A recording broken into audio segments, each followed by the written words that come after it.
Hey, everybody.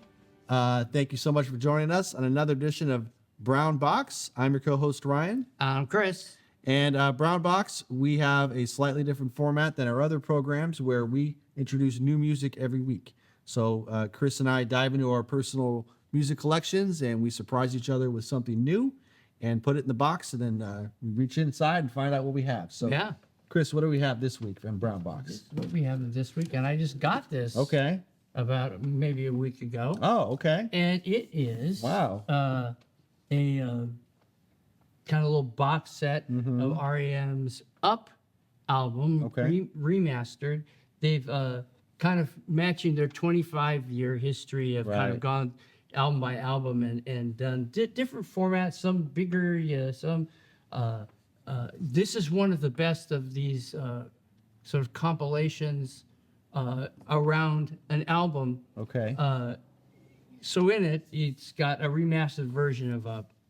Then it's kind of three. There's like Oh, that's three, cool. There's like 3 CDs in there. So there's the remastered version. Then there's a whole live album from that era. From the tour. With the tour, and Okay. so they were playing time. And then at the end they have the videos and stuff, but they also have a really good documentary. It's called This Way Up, Okay. that interviews them at the time and then sort of a little more current, Oh, cool. looking back on how they made that album and what was so difficult about it.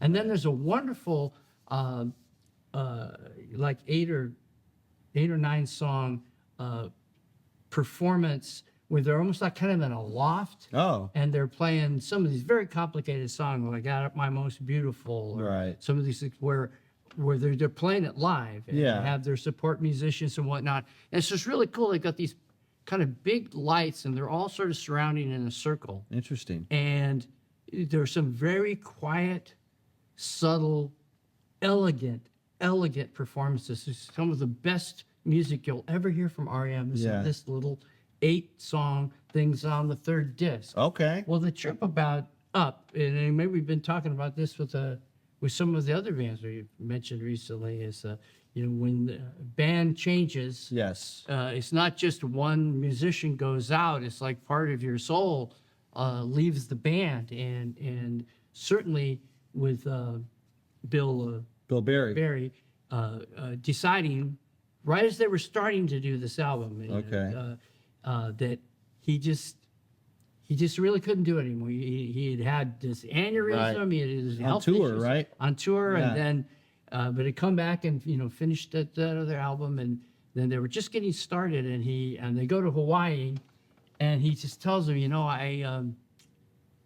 I just can't do this regimen. I don't, I just don't feel like doing it anymore. It's very interesting. They make a good point of it in the documentary, is that he was willing to stay in the band if it meant that him quitting the band would destroy the band, that the band would quit. Oh, wow. He did not want REM to stop playing. Interesting. And so he offered, he goes, now if this means the end of the band, I'm in and I'm going to continue to play. So they all kind of talked about it, and then they separated in very amicable ways. But how you listen to these songs and the poetry of the language of the lyrics and the performances, and especially the DVD at the end, the Blu-ray at the end, is colored by how significant his departure is. So he's not drumming on this He's at all. not on this album. So who's the They- drummer? Well, they pretty much just went and looked up every old drum machine and beep bop thing. Interesting. They just started putting together things to make drum tracks so they could play up to. Which they'd never done before. No, because they always had a steady drummer. They had a steady drummer, but they were kind of messing with him with those ideas. Wouldn't it be fun to do something where we have some of the sampled tracks Interesting. just as a thing? And now it wasn't a thing because Yeah. they decided, well, we can't just replace him as a drummer. He was too integral to their sound. So we have to change Yeah. to be this band moving forward. Right. And when this album comes out, I always remember, like, okay, that is some pretty good songs and whatnot. And Lotus being, I think, the thing that was the bigger hit. Yeah. But of their canon, this is the least selling album.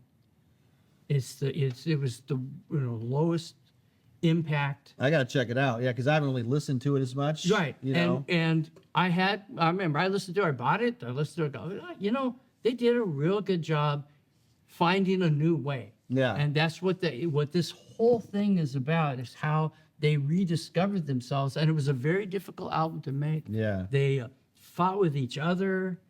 They end up going on like up to Idaho or something and just being with each other for like about 5 days and kind of talking it out. Very Working emotional through it. thing to say, we're going to continue this band. Yeah. Because they do end up bringing a drummer in Okay. for one song. Yeah. Lotus to have a drummer. And then when they played later, which is a part of the documentary. Live, is they'd have to get a- and yeah.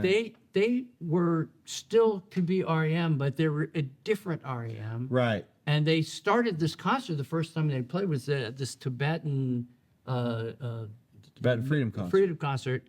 And they start off with Airport Man, which is one of the most obscure things. Yeah. It's just beeps and boops. And they open up their concert with this thing, and Stipe looking, crazy. And they just moved through it. And you could see that the fans loved when they played a hit at the end. Right. But I think they were glad they did what they did. And they survived, to make some other good music. Yeah. But they were never the I same. remember. Yeah, they had a couple albums after this, Oh, right? yeah, And then absolutely. they were kind of, that was it. Well, they right? just kind of filtered down. If you listen to the last like 3 albums, they're still good. Yeah. They're still having good songs. It's just the impact of that chemistry of that band. Instead of trying to replicate that, they took a turn that I think was artistically correct. It was a decision. Now I know with with this one I didn't really listen to it. I don't know why, but I did. I know it wasn't like a divisive album, but I do know and it's one of my favorite REM's albums, like Monster. I know that was kind of divisive because they went to this whole electric, Oh, sure. harder edge. Yeah, stuff, harder which I edge. love. What's the frequency canon? I love that, and I love New Adventures in Hi-Fi, which came out after it. And of course the stuff before it. But I remember this wasn't as divisive. It was just like, oh, it's kind of a new sound for them. It was new sound. out of and necessity, though. out of necessity, but also they could have just tried to replace the drummer. And I think this was really interesting about this Right. is the artistic integrity. I remember being at our REM show. Me and John Hickman were Okay. at this thing, and Stipe kept talking, and they stopped talking about songs, and someone yelled something, and he would just talk to the audience for so long Yeah. that it was like, okay, this is getting in the way of the flow of the thing. Right. But that guy who was doing that I remember saying, do we want to leave? Are they going to play a song or what's going to go on? That person, the older, more mature version of this, that willingness to be themselves was really a mark of what REM was. I Right. can't much. Murmur is the first album is one of my favorite That's albums amazing. of all yeah. time. Right. There's a wonderful 33 and a third book about Murmur. I've read it. Yeah. Which uh-huh. the last chapter is great because he just puts the lyrics Right. of that thing. You're going, wow, it was better when I didn't know. Yeah, I know. That's what he said. Yeah. I thought he said, yeah. That's Yeah, what. Yeah. those lyrics are much better in my Uh-huh. mind, but it's not true. He's always been a good lyricist. He's always Absolutely. been a tremendous singer, And frontman. and became a great frontman. Uh-huh. And I think with this album, made an artistic decision that most bands wouldn't do. Right. Most bands would say, "Get me the next drummer who can get that big sound, and we'll just Exactly. move forward."